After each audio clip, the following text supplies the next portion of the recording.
हरे राम राम राम हरे हरे, हरे कृष्ण कृष्ण कृष्ण हरे हरे, श्री कृष्ण गोविंद हरे मुरारी, हे नाथ नारायण वासुदेव, श्री कृष्ण गोविंद हरे मुरारी, हे नाथ नारायण वासुदेव, हे नाथ नारायण वासुदेव, हे नाथ नारायण वासुदेव, हे नाथ नारायण वासुदेव।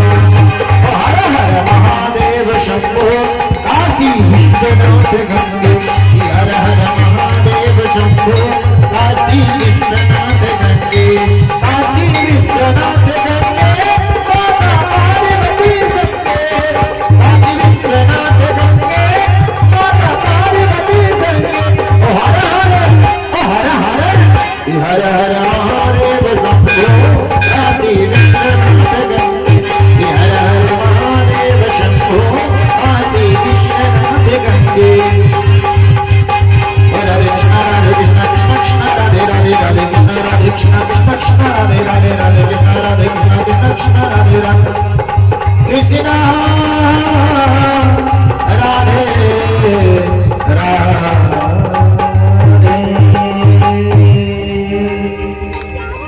राधे। तुले श्रीमद् भागवत महापुराण की जय, बाल गोविंद सरकार की जय, पूज्य व्यास जी महाराज की जय।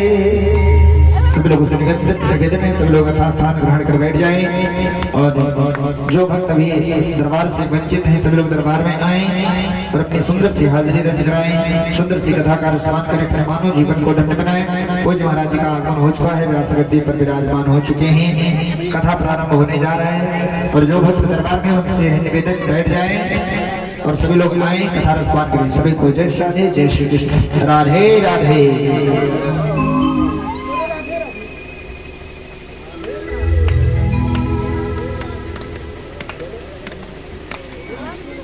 श्री गणेशाय नमः, श्री सरस्वती नमः, श्री गुरुचरण कमलेभ्यो नमः। ध्येयं सदा परिभवघ्नमभीष्टदो, तीर्थास्पदं शिवविरञ्चिनुतं शरणं, वृत्यार्तिहं प्रणतपालभवाब्धिपोतं, वन्दे महापुरुष ते चरणारविन्दं, त्यक्त्वा सुदुस्तज सुरेप्सितराजलक्ष्मीं, धर्मिष्ठार्जवचसा यद्गाधरेयं, मायामृगं दैत्यैर्षितमन्वधावत्, वन्दे महापुरुष ते चरणारविन्दम्।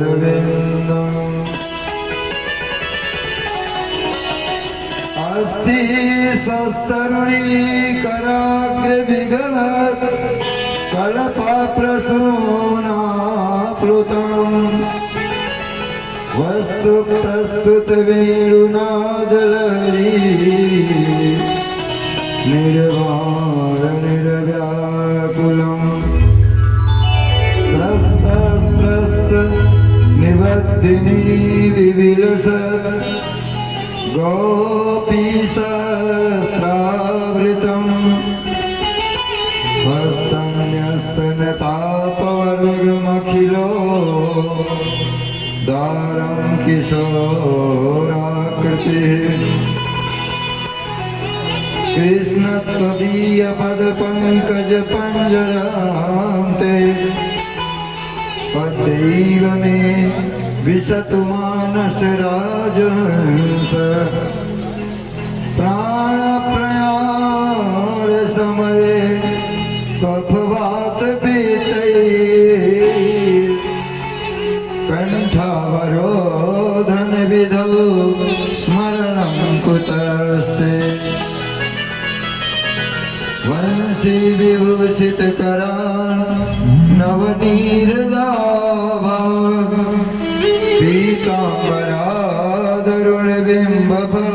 पीताम्बरादरुणबिम्बफलाधरोष्ठात्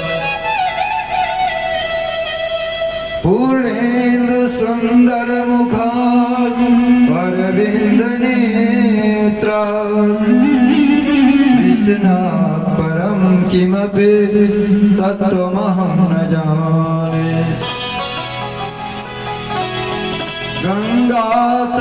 गङ्गातरङ्गरमणीय जटाकलापम् गौरी निरन्तर विभूषित वामभागम् नारायण प्रियमनङ्गमदापारम् वाराणसीपुरपतिं भज विश्वनाथम् नारायणं नमस्कृत्य नरं चैव नरोत्तमं देवीं सरस्वतीं व्यासं ततो जयमुदीरयेत् माता रामो मत्पिता रामचन्द्र स्वामी रामो मत्सखा रामचन्द्रः सर्वस्वं मे रामचन्द्रो दयालुर् नान्यं जाने नैव जाने न जाने श्री सीतानाथ समारम्भां श्रीरामानन्दार्य मध्यमाम् अस्मदाचार्यपर्यन्तां वन्दे गुरुपरम्पराम् गौराङ्गं रसमयं नित्यं रसाचार्यं रसोत्तमं श्रीश्यामसुन्दरदेवाख्यं तद्गुरुं प्रणमाम्यहम् जय जय श्री राधे रमण जय जय नवल किशोर जय गोपी चित चोर प्रभु जय जय माखन चोर मेरी भवबाधारव श्री राधे नागरी सोई जातन की झाई पड़े श्याम ऋत दुति होय राधे मेरी स्वामिनी मैं श्री राधे जू कर दास जन्म जन्म मोह दीजियो श्री वृंदावन को वास बोलिए वृंदावन बिहारी लाल की जय हो श्रीमद् भागवत महापुराण की जय गंगा मैया की जय हो पूज्य वासुदेव भगवान की जय। जय जय श्री राधे श्याम। नमः पार्वती पतये हर हर महादेव।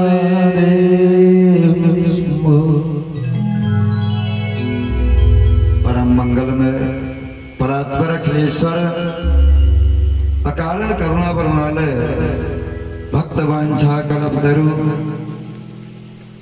तड़िदित विनिंदित पीतांबरधारी बालकृष्ण लाल की वांगमयी प्रतिमूर्ति श्रीमद् भागवत महापुराण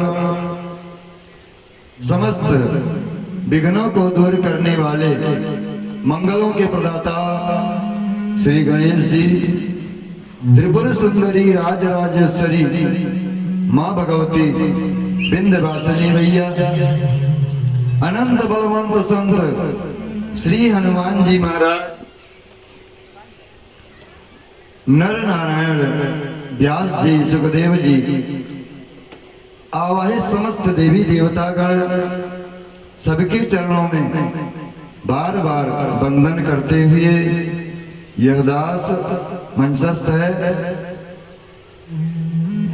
जिसने अपने मानव जीवन में अथक प्रयास करके इस श्रीमद् भागवत कथा का आयोजन किया।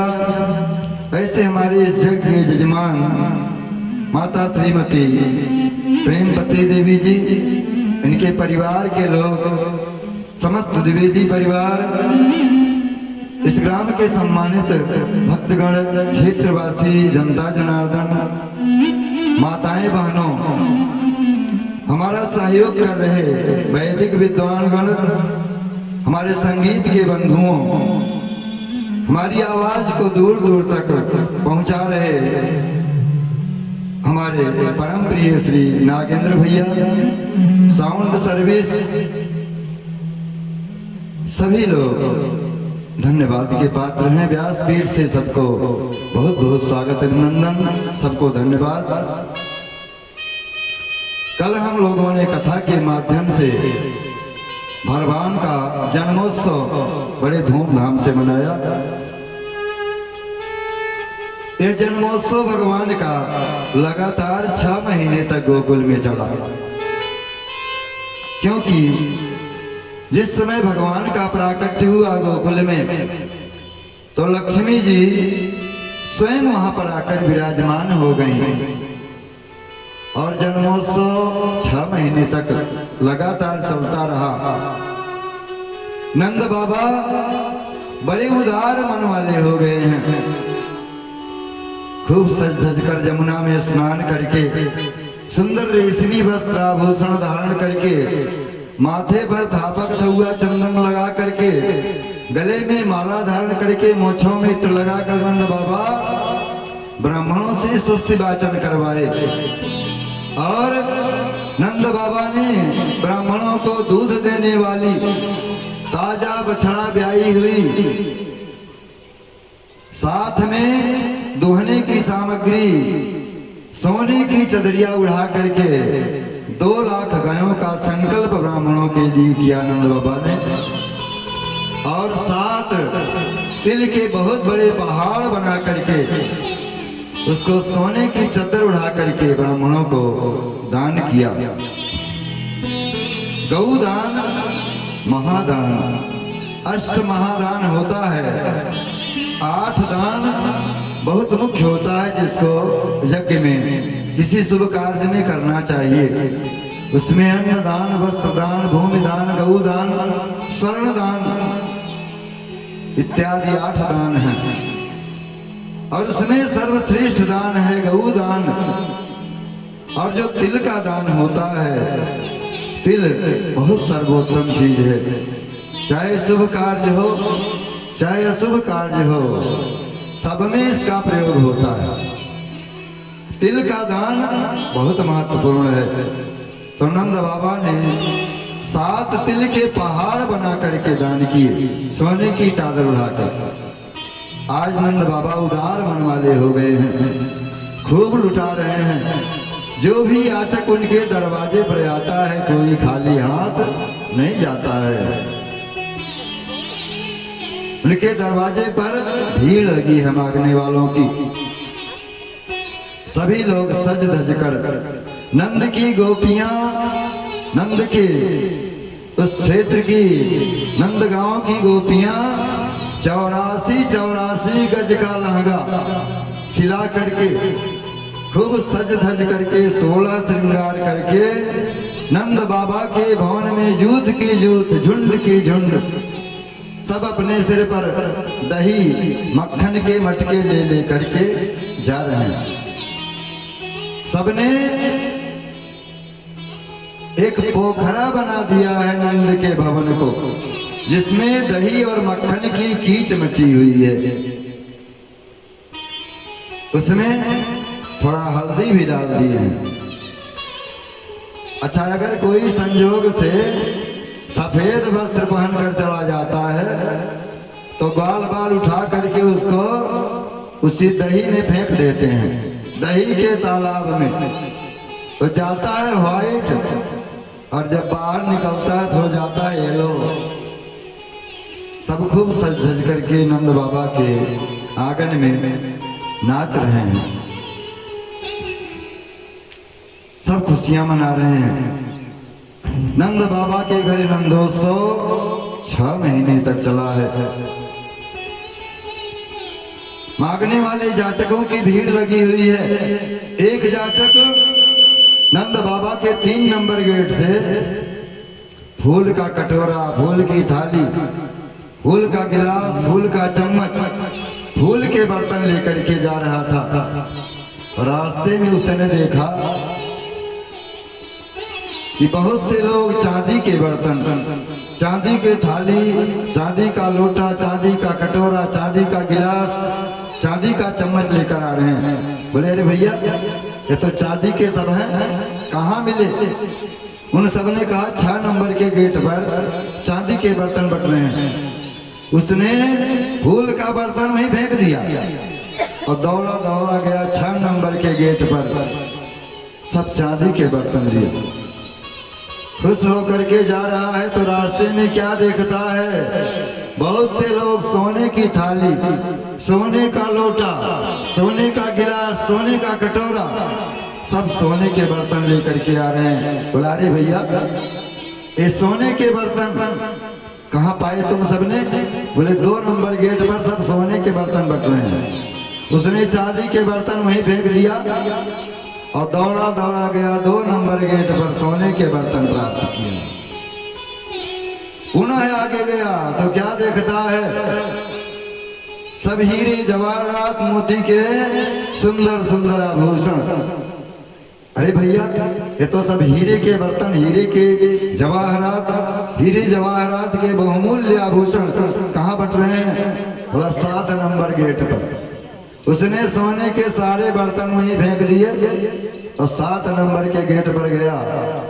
सब हीरे का आभूषण, हीरे मोती का आभूषण लेकर आया। इस प्रकार जिसको जो भी मिलता है वो घर तक नहीं ले जाता है, ब्रज में ही फेंक देता है, जाकर दूसरा लेता है। आज नंद भूमि सर्व समृद्धमान हो गई है, क्योंकि आनंद की देवी मृदला देवी साक्षात स्वयं नंद भवन में निवास कर रही हैं। नंद बाबा दोनों हाथ से लुटा रहे हैं, लेकिन खाली होने वाला नहीं है। सब तरफ नंद जी के आंगन में बज रही आज बधाई, बज रही आज बधाई, हो 100 बार बधाई।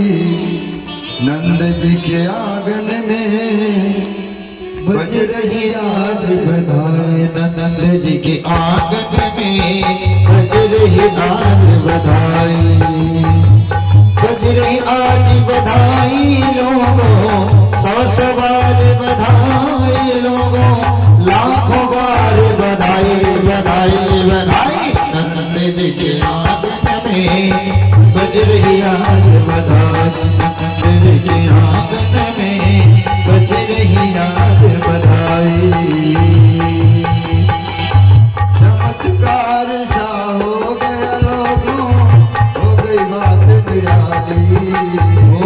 चमत्कार सा हो गया लोगों, हो गई बात निराली, हो गई बात निराली।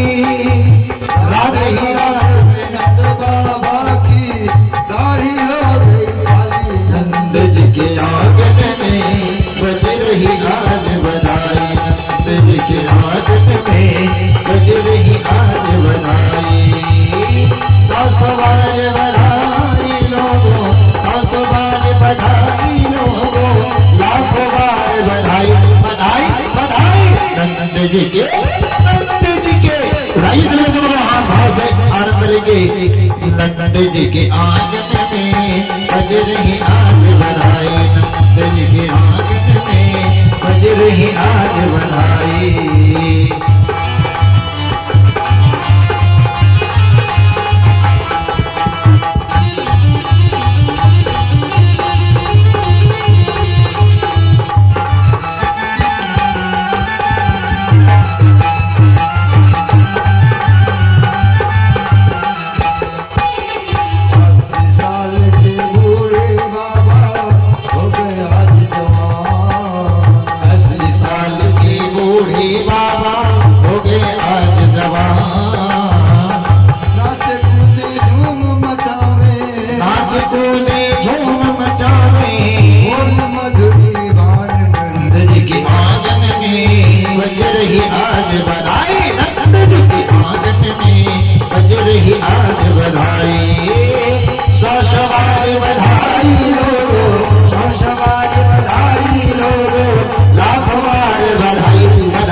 नंद जी के, नंद जी के, नंद जी के आंगन में बज रही आज बधाई, नंद जी के आंगन में बज रही आज बधाई।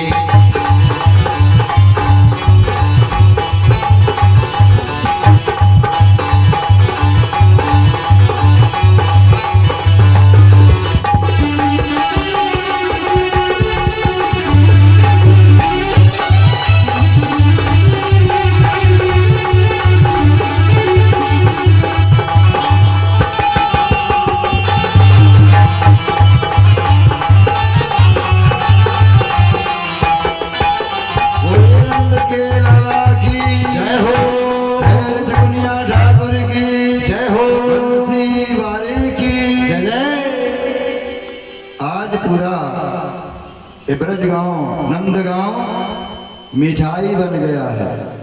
सब इतने प्रसन्न हैं कि सब मिठाई में बदल गए। कैसे कि आज बर्फी सी ब्रज नारी बनी, ब्रज की नारियां बर्फी बन गई। आज बर्फी सी ब्रज नारी बनी, और गुजिया से गोप और गुंजा से ग्वाला, पेड़ा से प्यारे बने बलदेव जी, रस खीर सिरोहणी रूप रसाला। कि नंद महीप बने नमकीन, नंद बाबा नमकीन बन गए।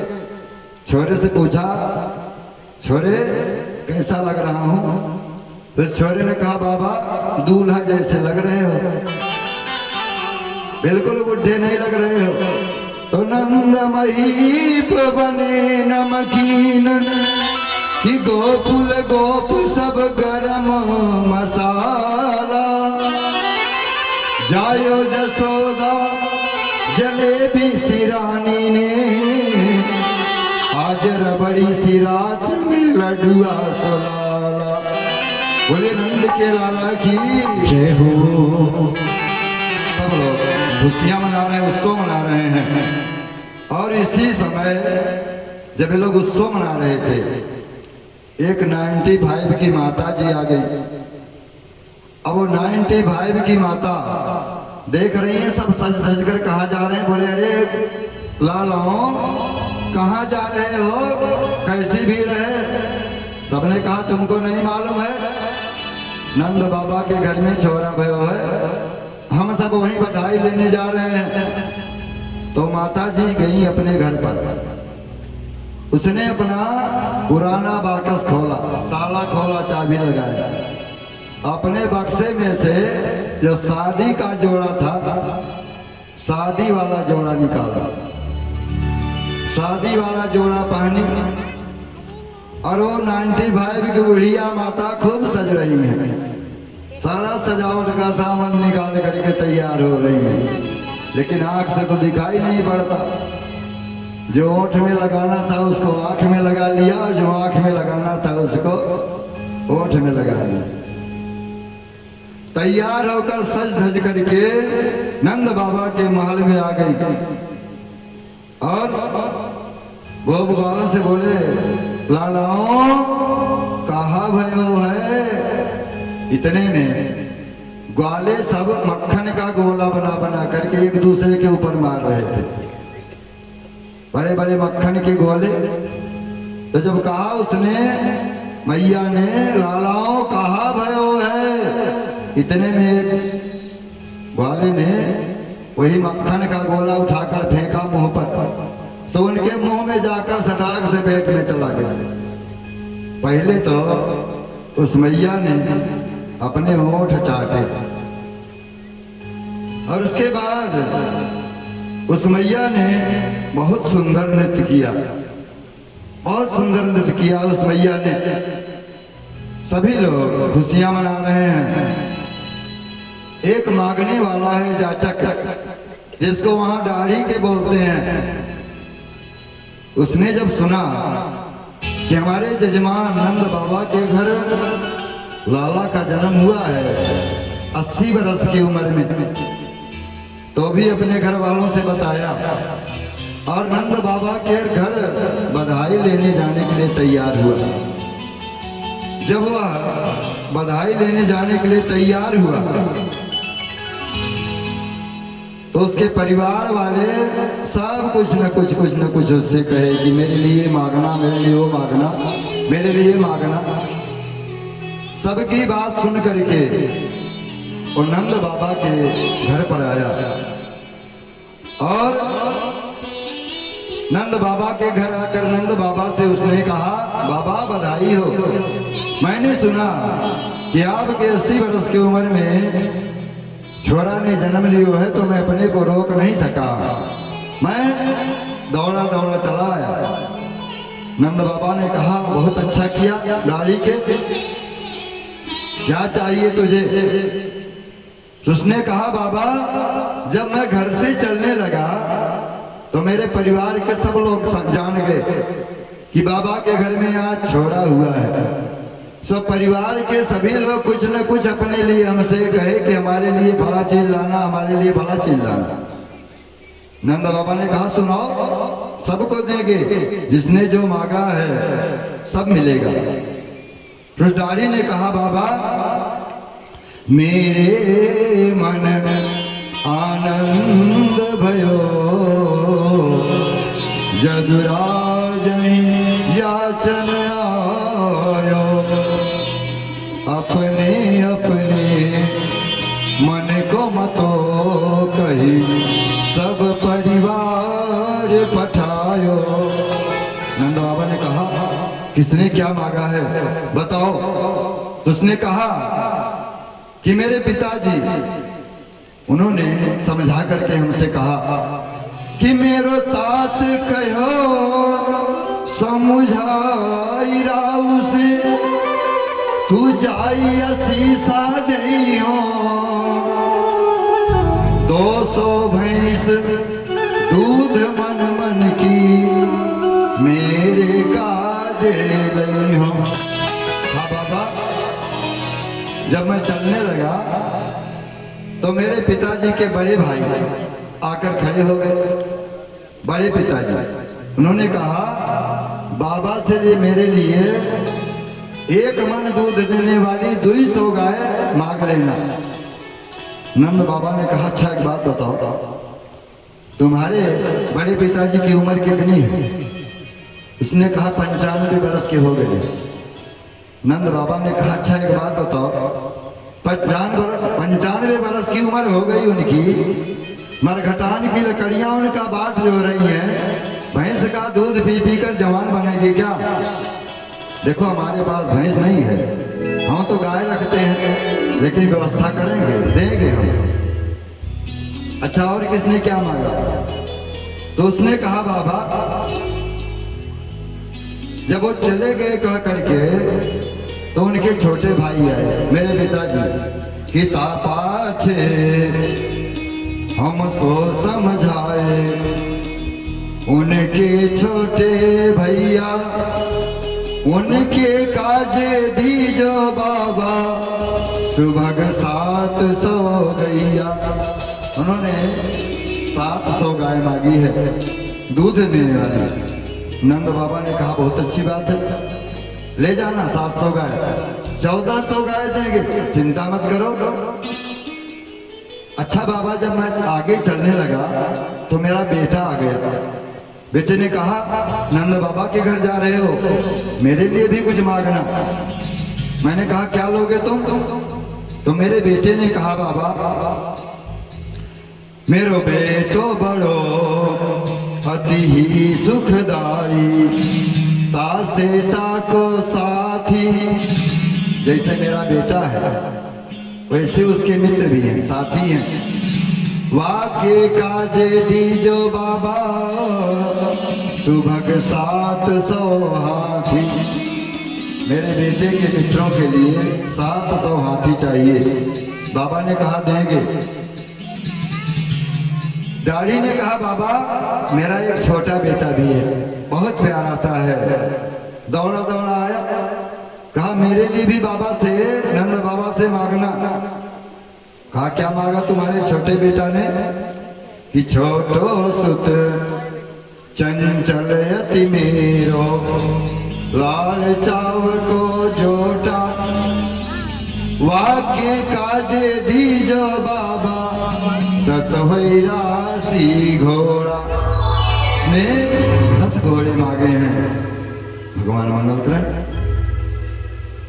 राजू बाबू की धर्मपत्नी की तरफ से 100 मुद्राएं भागवत भगवान के चरणों में समर्पित हुई हैं। भगवान सदैव आपके परिवार का, आपका कल्याण करें, आप सबका मंगल करें। कहते हैं ठीक है, तुम्हारे छोटे बेटा के लिए हम घोड़े देंगे। और किसने क्या मांगा? डैडी ने कहा बाबा, मेरी एक छोटी सी बेटी है, बहुत प्यारी सी बेटी है। आकर के हमारे आगे खड़ी हो गई। कहा मैं भी, हमको भी कुछ चाहिए, मेरे लिए भी बाबा से मांगना। नंद बाबा ने कहा क्या मांगा तुम्हारी बेटी ने? डैडी ने कहा बाबा, मेरी बेटी एक लाडली मेरी, वो तो बगल आए भई ठाड़ी, सहित कहार पाल की ले हो, भई जो भरायो गाड़ी। उसने कहारों के साथ में पालकी मांगा है। नंद बाबा ने कहा ठीक है देंगे। डैडी ने कहा बाबा, मेरी एक बहू है, वो बहू हमसे बहुत लजाती है, शर्म करती है, हमारे सामने नहीं होती है, लेकिन घूंघट निकाल करके मेरे सामने आकर खड़ी हो गई। उसने भी कुछ मांगा है। नंद बाबा ने कहा क्या मांगा है? तो मेरो बेटा बहू लाज तज मोसो, घूंघट मुख सो बोली, नख सिखलो गहनों सब लूंगी, पीहर सी तो चोली। मैं तो सिर से पैर तक गहना लूंगी और सुंदर चोली लूंगी। नंद बाबा ने कहा दूंगा तुम्हारी बहू के लिए गहने। सब जब चलने लगे तो बाबा, मेरी मैया जी आ गई, हाथ में मटकी में दही लाकर हमारे सामने रख दिया और कहा दही में मुख देख कर जाओ, आशीर्वाद देना। दही में मुख देख कर जाने से सगुन होता है। दही में मुख देखो और तब जाओ नंद बाबा के पास। कि मेरे माता कहो दही धरी आगे, सुन बेटा मेरी सीख, ऐसो दान मांगियो नंद सो, बहुरी न मांग भीख। नंद बाबा से ऐसा दान मांगना कि फिर कभी हमको भीख मांगना न पड़े। नंद बाबा ने कहा ठीक है देंगे, तुम्हें भीख नहीं मांगना पड़ेगा। अब जब मैं चलने लगी तो मेरी धर्म पत्नी हाई कमान वो घर से बाहर आ गई। उसने कहा सब पूरे परिवार वाले कुछ न कुछ अपने अपने मन का सब मांग लिए, जरा सा किसी के अंदर विचार नहीं है, जो चाह रहे हैं मांगते चले जा रहे हैं। ऐसा नहीं मांगना चाहिए। भले हमारे राजा हैं लेकिन इतना इतना क्यों मांग रहे हैं। वो कहती है जा रहे हो तो मेरी बात भी सुन लो। हमारे जजमान नंद बाबा के घर लाला भयो है, वहीं जा रहे हो बधाई लेने, तो सुनो। तब बोली मेरी घरवाली अजनी के नीके जई हो, थोड़ो दिन बहुत करी मान्यो, प्रीति राखी घर आइयो। इस प्रकार से सबने अपना अपना मनोरथ बताया। सूरदास जी कहते हैं कि जिसने जितना मांगा था नंद बाबा ने दूना दूना करके दिया। सबके मांग के अनुसार नंद बाबा ने दूना दूना करके दिया। नंद बाबा इतने बड़े उदार हुए हैं, जो कुछ कहो सुनो काहू सो, दूनो दूनो दीन हो। तो कहते हैं कि जन गोविंद बलबीर बड़ाई, कहीं सुनहि जे गावहि, धर्म अर्थ और मोक्ष पदार्थ, प्रियन सहित सब पावे। जिस प्रकार से भगवान की बड़ाई में गाते हैं, उनको धर्म अर्थ काम मोक्ष चारों पदार्थों की प्राप्ति होती है। नंद घरानंद भयो जय कन्हैया लाल की, नंद घरानंद भयो जय कन्हैया लाल की, नंद घरानंद भयो जय कन्हैया लाल की। हाथी दिनो घोड़ा दिनो और दिनो पाल की, हाथी दिनो घोड़ा दिनो और दिनो पाल की। नंद घरानंद भयो जय कन्हैया लाल की, नंद घरानंद भयो जय कन्हैया लाल की।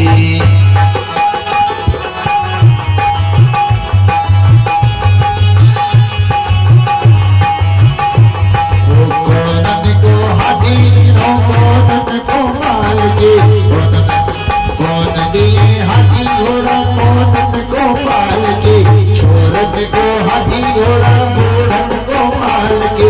नंद घरानंद भयो जय कन्हैया लाल की, नंद घरानंद भयो जय कन्हैया लाल की, नंद घरानंद भयो जय कन्हैया लाल की।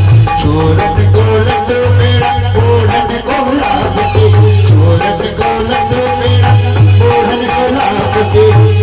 दिनो दर्पण दिनो दिनो मिट्टी भाल के, नंद घरानंद भयो जय कन्हैया लाल की, नंद घरानंद भयो जय कन्हैया लाल की, नंद घरानंद भयो जय कन्हैया लाल की।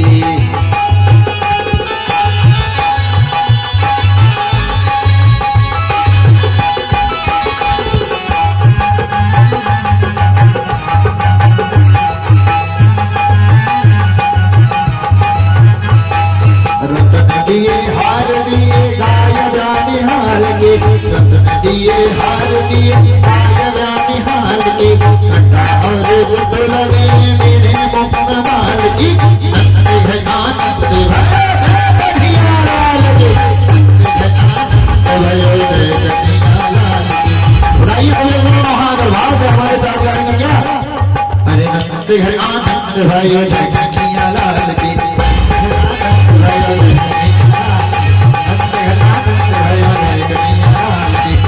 दिनो घोड़ा दिनो और दिनो पाल की, दिनो घोड़ा दिनो और दिनो पाल की। नंद घरानंद भयो जय कन्हैया लाल की, नंद घरानंद भयो जय कन्हैया लाल की, नंद घरानंद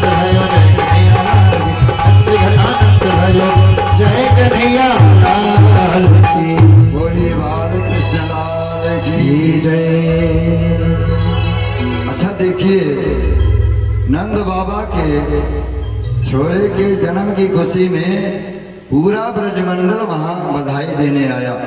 सब लोग खूब नाचे गाए।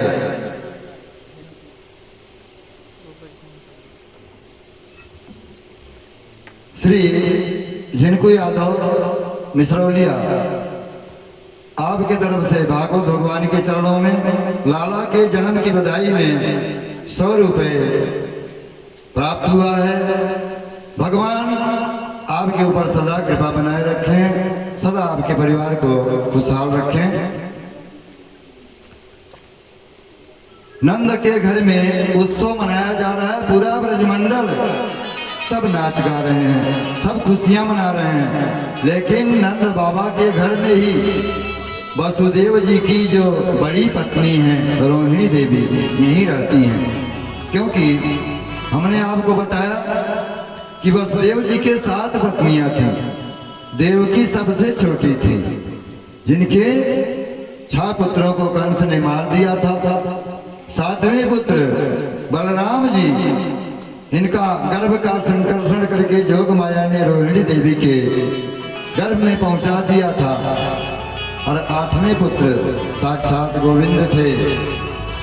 तो बलराम जी 1.5 साल के बड़े हैं कन्हैया से, और रोहिणी मैया नंद बाबा के घर ही रहती हैं, लेकिन उत्सव में नहीं आई। नंद बाबा ने कहा कि देखो सभी लोग हमारे घर उत्सव में आए, सब नाचे गाए, लेकिन रोहिणी देवी नहीं दिखाई पड़ रही है। जसोदा क्या बात है, रोहिणी उत्सव में नहीं आई, बुलाओ उनको। देखिए रोहिणी देवी उत्सव में इसलिए नहीं आई क्योंकि उनके पति कंस के कारागार में बंद हैं। पति के जीवन में अगर संकट आ जाता है तो पत्नी को सज धज करके नहीं रहना चाहिए। कहीं उत्सव फंक्शन में सज धज कर नहीं जाना चाहिए, क्योंकि वो दुखी हैं। पति तो उनके जेल में है अपनी छोटी पत्नी के साथ, तो दुखी हैं, इसलिए नहीं गई उत्सव में। नंद जसोदा रोहिणी देवी के पास गए। नंद बाबा ने कहा, देवी रोहिणी, आप हमारे लाला के जन्म की खुशी में नहीं आए हैं। देखिए हम जानते हैं कि आपके पति वसुदेव जी कंस के जेल में बंद हैं, लेकिन लाला तो रोज नहीं होगा हमारे घर में, इसलिए आप चलो। तो रोहिणी देवी खूब सज धज करके नंदोत्सव में आई और बहुत सुंदर नृत्य किया है, ऐसा वर्णन आता है। सभी आशीर्वाद देते हैं, गोप गोपियां सब लाला को आशीर्वाद देते हैं। तामासी संप्रयुंजाना चिरम पाहीति बाल के, सब आशीर्वाद देते हैं, भैया तुम्हारा लाला जुग जुग तक हमारे ऊपर राज्य करे, जुग जुग तक जीवित रहे, हमारे ऊपर राज्य करे। इस प्रकार से सब आशीर्वाद देती हैं। अब देखिए ये नंदोत्सव तो बहुत दिन तक चला, 6 महीने तक चला, लेकिन उत्सव मनाया जा रहा था। लाला भी 6 दिन के हुए हैं। तो नंद बाबा को ध्यान आया कि हमने कंस का वार्षिक कर नहीं दिया, समय ज्यादा हो रहा है, तो हम चल करके कंस को वार्षिक कर दिया मैं। और हमारे घर में लाला हुआ, हमारे राजा हैं, तो उनको कुछ नेक न्यौछावर भी दिया मैं।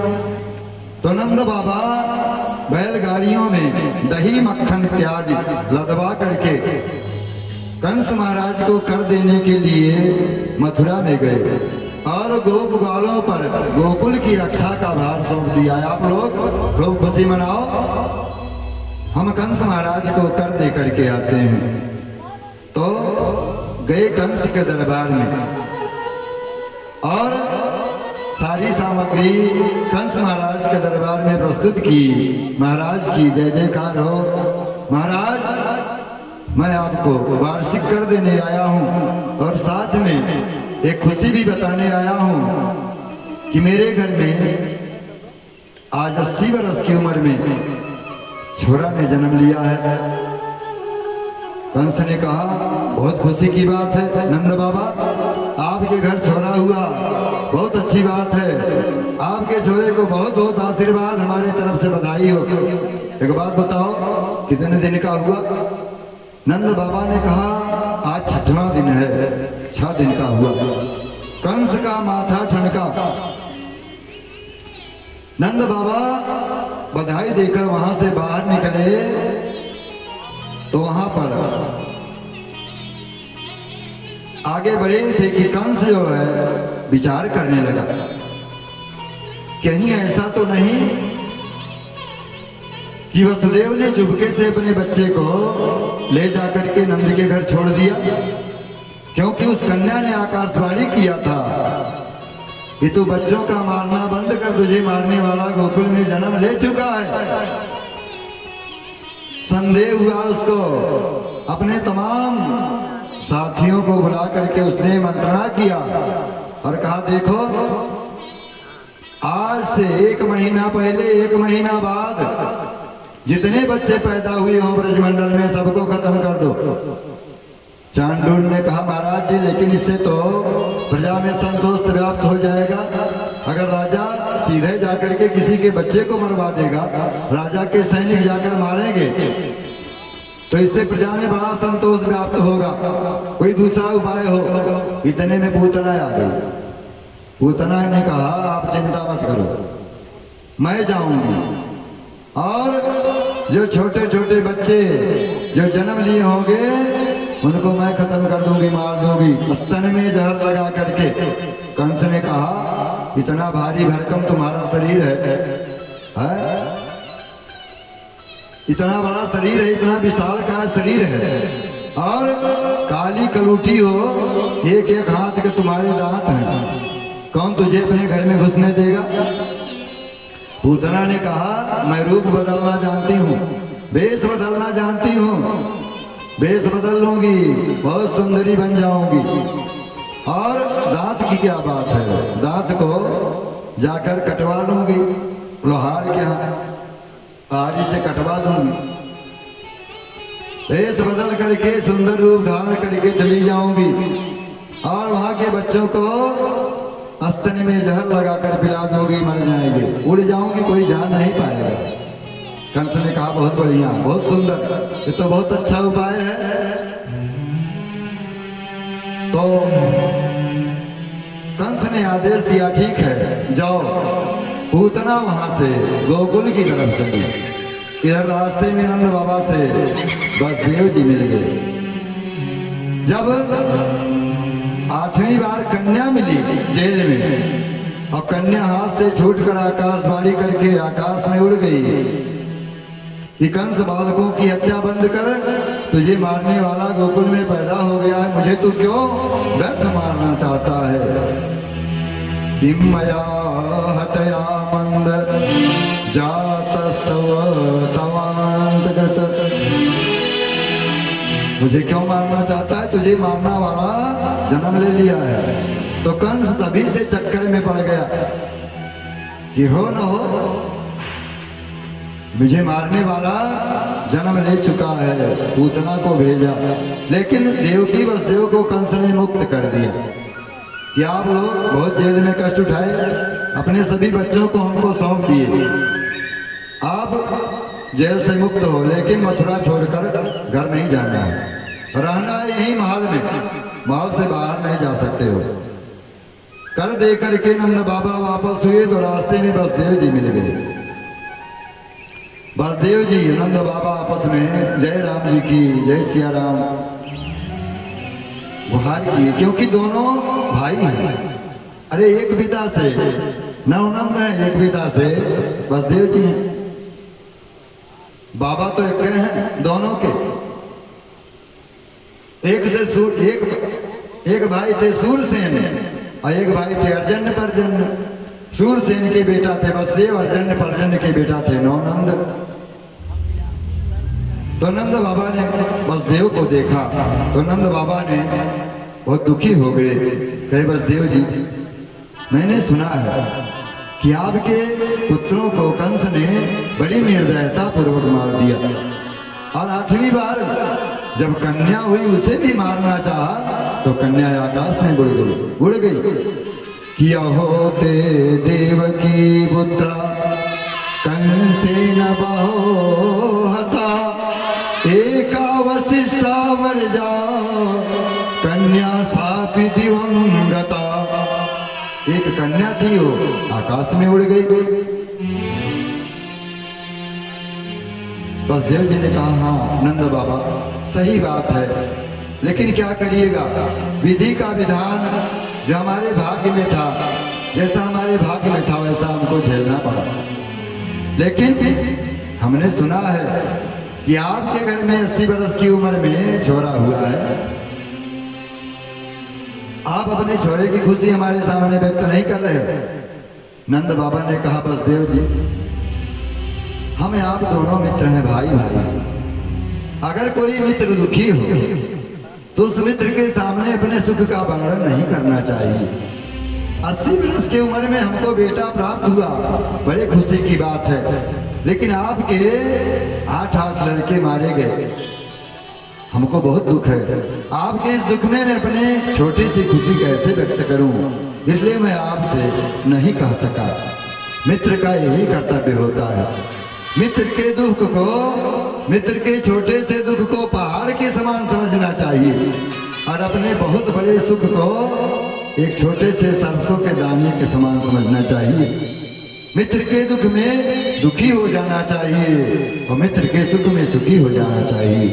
निज दुख गिरी समरज करि जाना, निज दुख गिरी समरज करि जाना, मित्र ही दुख रज मेरु समाना, मित्र ही दुख रज मेरु समाना। जेन मित्र दुख होई दुखारी, जेन मित्र दुख होई दुखारी, नहीं विलोकत बात की भारी, नहीं विलोकत बात की भारी, नहीं विलोकत बात की भारी। दोनों ने आपस में बातचीत किया। वसुदेव जी ने कहा, लेकिन नंद बाबा मैं बहुत बड़ा ज्योतिषी हूँ, मेरी ज्योतिष कह रही है कि आपको मथुरा में ज्यादा देर रुकना नहीं चाहिए, क्योंकि गोकुल में कुछ न कुछ तो बात हो जाएगा। आप इधर घूम रहे हो, मन में विचार कर रहे हैं कि नंद बाबा के बल पर हम अपने बेटे को इनके घर सोता हुआ छोड़कर चले आए, आए आकर मथुरा में घूम रहे हैं। इधर कंस जो है बच्चों के मारने की प्लान बना रहा है, ये मथुरा में डोल रहे हैं। तो वसुदेव जी ने कहा, मैं मेरी ज्योतिष कह रही है कि आपके गोकुल में कुछ न कुछ उत्पात होने वाला है, आप इधर मत घूमो, जल्दी अपने गोकुल की रक्षा में जाओ। नंद बाबा ने कहा, जी भैया हम तो भूल ही गए, चल रहे सोनार किया लाला के लिए कोई खिलौना बढ़िया सा लेंगे, उसके बाद तुरंत गोकुल में जाएंगे। वहां से राम राम करके दोनों मित्र विदा लिए। इधर कंस की भेजी हुई पूतना राक्षसी गोकुल में पहुंच गई। कंसेन प्रहिता घोरा पूतना बाल घातिनी। कंस की भेजी हुई पूतना गोकुल में पहुंच गई तो क्या देखती है, गोकुल की समस्त गोपियां झुंड की झुंड सज धज करके नंद बाबा के महल की तरफ चली जा रही हैं। पूतना ने भी सुंदर रूप बनाया और उन्हीं गोपियों के झुंड में जाकर मिलकर नंद के भवन में प्रविष्ट हो गई। सामने जब गई नंद बाबा के महल में, सामने जसोदा को आते हुए देखा तो पूतना ने जसोदा से कहा, बहन जसोदा, मैंने क्यों सुना कि 85 वर्ष की उम्र में तेरे घर में लाला ने जन्म लिया है, मैं अपने को रोक नहीं सकी, दौड़ी दौड़ी चली आई तुम्हारे लाला को बधाई देने के लिए। जसोदा जी ने मन में विचार किया, अभी तक हमने कभी इसको देखा नहीं, कौन है, लेकिन बहन कह रही है, बधाई देने आई है, हो सकता है मैं न पहचान पा रही हूँ, गांव घर की हो या बगल के गांव की हो। अब मैं अगर अचानक कह दूंगी बहन मैं तुझे पहचान नहीं रहूंगी तो इसको दुख होगा, बेचारी दुखी हो जाएगी। अच्छा होगी कोई फुफेरी ममेरी चचेरी बहन रिश्ते की यशोदा ने कहा हाँ बहन, मेरे घर में लाला ने जन्म लिया है। पूतना ने कहा तो मुझे दिखाओ, मैं बधाई दूंगी। यशोदा ने कहा पालने में भी अभी सुला कर आई हूं, जाओ बधाई दे देना, दर्शन कर लेना, देखो जगाना मत। यशोदा जी गोकुल वासियों को समस्त वहां की ग्वालिनियों की सेवा सत्कार में, नाच गान में, लाला की बधाई में, खुशी में व्यस्त हैं।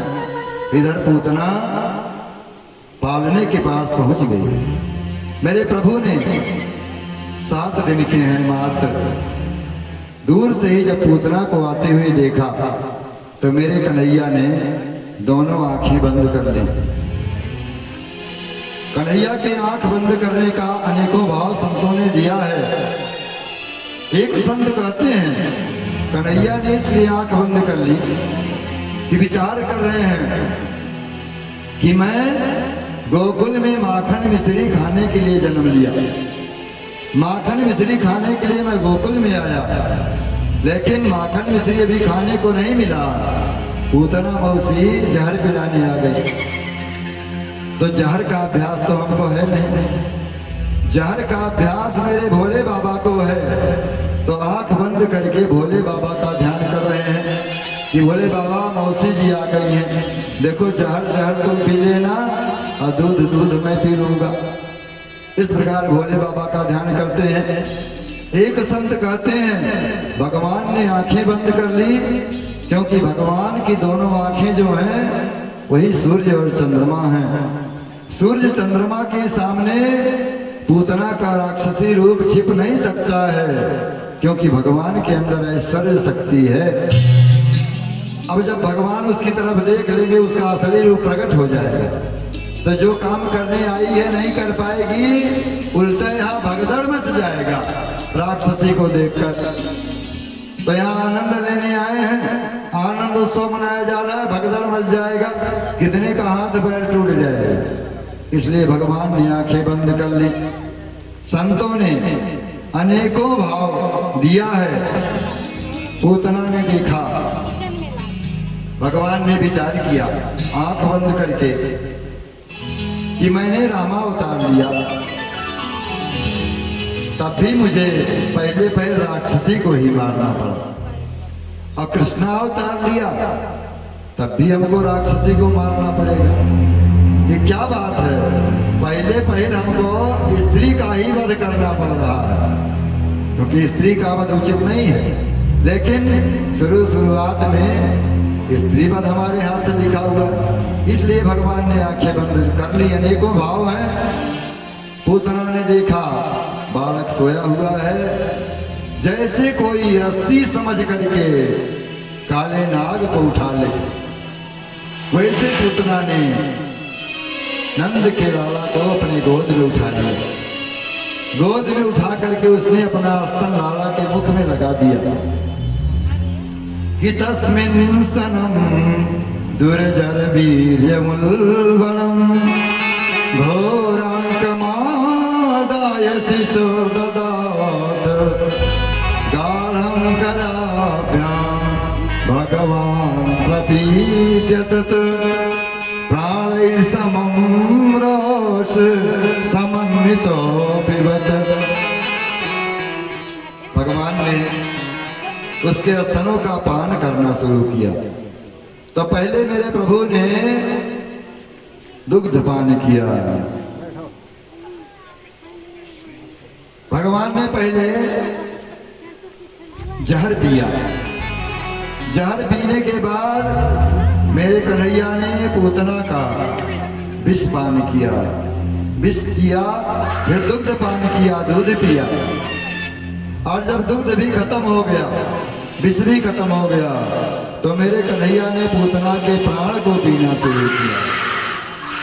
जब प्राणों को खींचना शुरू किया तो उसके स्तनों में बड़ी भयंकर पीड़ा होने लगी और पूतना बेटा मंच, बेटा मंच, बेटा छोड़ करने लगी। कन्हैया ने कहा मौसी जी, मैं जल्दी किसी को पकड़ता नहीं हूँ, और जब पकड़ लेता हूँ तो फिर छोड़ता नहीं हूँ। ने कहा अरे ये 7 दिन का बालक बोलता भी है। घबरा गई और लेकर के भागना चाहिए, जोर से वहां से भागी। लेकिन भगवान ने जब उसके प्राणों को पी लिया, आंख निकल गया और बाल दूर जाकर के धड़ाम से गिर गई। उसके प्राण पखेरु उड़ गए। पूतना जब गिरी जमीन पर तो उसका वास्तविक शरीर प्रकट हो गया। प्राण पखेरु उड़े तो उसका वास्तविक स्वरूप प्रकट हो गया। पूतना का जो वास्तविक शरीर था, लिखा हुआ है भागवत में त्रिगभ्यूति, 3 गभ्यूति का था। 1 गभ्यूति में 2 कोष होता है। त्रिगभ्यूति माने 6 कोष का शरीर था पूतना का। अब लंबाई 6 कोष थी, चौड़ाई भी उसी हिसाब से रही होगी और मोटाई भी उसी हिसाब से रही होगी। पूतना के प्राण जब निकल गए तो पूतना धड़ाम से जमीन पर गिरी। 6 कोष में जितने वृक्ष से सब टूट कर चकनाचूर हो गए और लाला उसके छाती पर बैठ करके खेल रहे हैं। जब जोर से हल्ला हुआ पेड़ों के गिरने का, सब दौड़े। यशोदा मैया पालने की तरफ दौड़ी तो लाला नहीं था। जोर से रोने लगी, चीत्कार कर उठी। सभी गोपी ग्वाल दौड़ते हुए गए तो देखते क्या है, भयंकर राक्षसी पूतना मरी हुई पड़ी है। उसके दोनों आंख निकल गए हैं और लाला उसके छाती पर बैठ करके मुस्कुरा रहे हैं। सब दौड़ करके गए, सीढ़ी जुटाए और सीढ़ी लाकर, खूब लंबी सीढ़ी, उसके सीने पर चढ़े। सीढ़ी पर से होकर लाला को नीचे उतारे। उतार कर लाए। यशोदा मैया ने अपने लाला को गोमूत्र में स्नान करवाया, पंचगव्य में स्नान कराया और पंचगव्य में स्नान करा करके गाय के पूंछ से झाड़ा दिया। झाड़ा उनको क्या झाड़ती हैं? केन्द्रियाणि ऋषिकेश प्राणान्नारायणो वतु श्वेत विप्रपति सिद्धं मनोजोगेश्वरो वतु। भगवान के नाम को लेकर ही भगवान को झाड़ रहे हैं। सब भगवान का नाम लेकर के 26 श्लोकों में वर्णन है। इन श्लोकों के द्वारा अगर किसी बच्चे को झाड़ा लगा दिया जाए, झाड़ दिया जाए, तो उसका नजर टोना दूर हो जाता है। तो पूतना को के जहर का नहीं पता किसी को, ये जहर पिए हैं क्या किए हैं, लेकिन पंचगव्य में स्नान कराया। लाला एकदम प्रसन्न है। सब आश्चर्यचकित होकर पूतना के शरीर को देख रहे। इतने में नंद बाबा आ गए और नंद बाबा ने जब सुना, ग्वाल बाल दौड़ करके गए। अरे बाबा आप उधर गए, इधर पूतना आ गई और आकर के लाला को लेकर भागना चाहिए। सब पता नहीं क्या लगा इसके पैर में।